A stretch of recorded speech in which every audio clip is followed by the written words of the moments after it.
ready at home, in our driveway, in our backyard.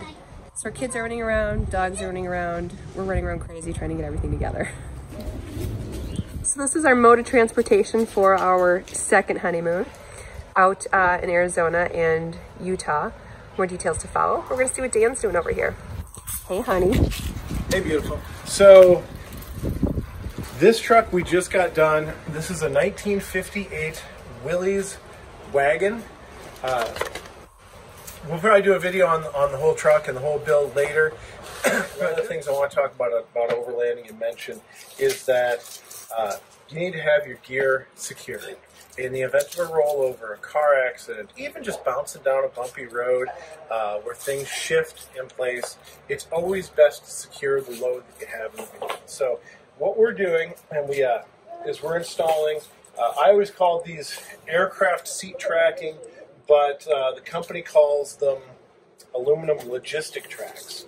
And basically we are screwing these into the floor of the vehicle, and then you use these tie downs. These tie downs can slide across the places. But what this is going to do is we're going to have secure anchoring points to anchor our gear, because as we're bouncing down these roads, we just don't want the load to shift. And a couple of things,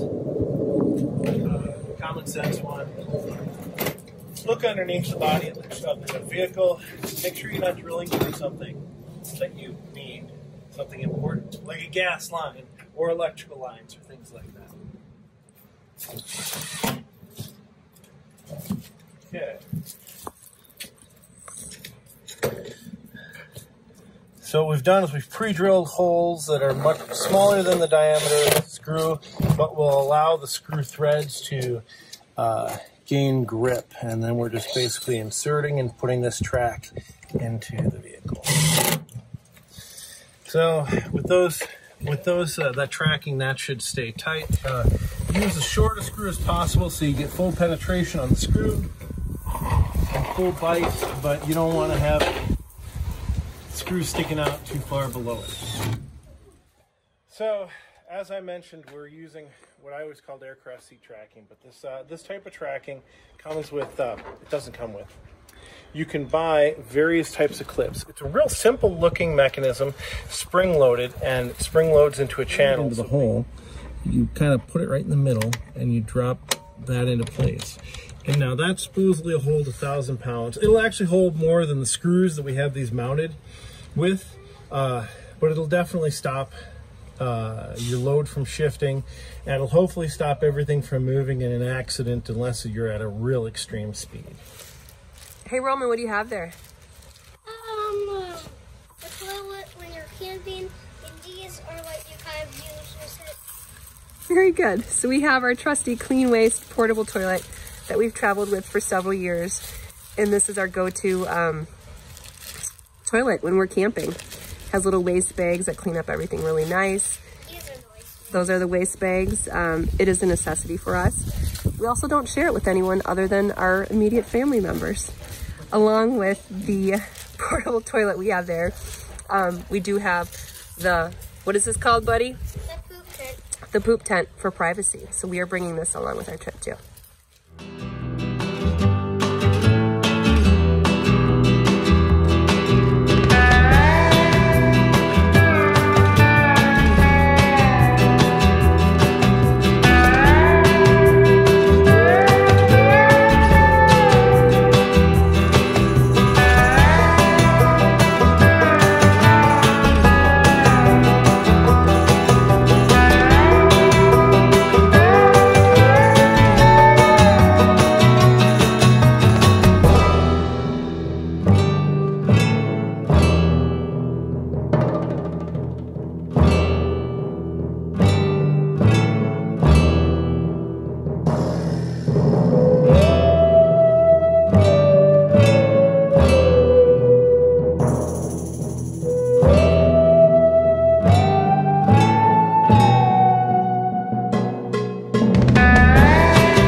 Airing down the tires. Yes. Basically, this is the best way to adjust your suspension for rough terrain.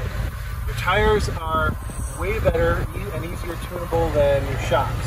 So essentially, when you get into dirt roads, washboard, things like that, instead of having your shocks take the beating on the car, you air down your tires to a point where the tires take the bumps and the rocks, and the shocks still act as the bigger suspension.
Here's our setup. We're just outside of the North Rim on the Grand Canyon in Kaibab National Forest. There's our little tent. The truck's done well. We're pouring some cocktails. So just to show you how close we are to Grand Canyon National Park is this barbed wire fence right here. Divides the Kaibab National Forest from Grand Canyon National Park Service. You are not allowed to camp dispersely in the national park. And that tree says it right there. But on the other side of this fence, you can because it's national forest. Another marker on the tree. Just gonna see how far this fence goes down. Looks like it's getting a little bare bones down here, but the dividing line is clearly marked and everyone should respect that. Crazy as it is, what you're looking at is part of the Grand Canyon. Most people think of the South Rim and it being desert and dry and, you know, not much vegetation, things like that, but check out the North Rim, there's a lot to see.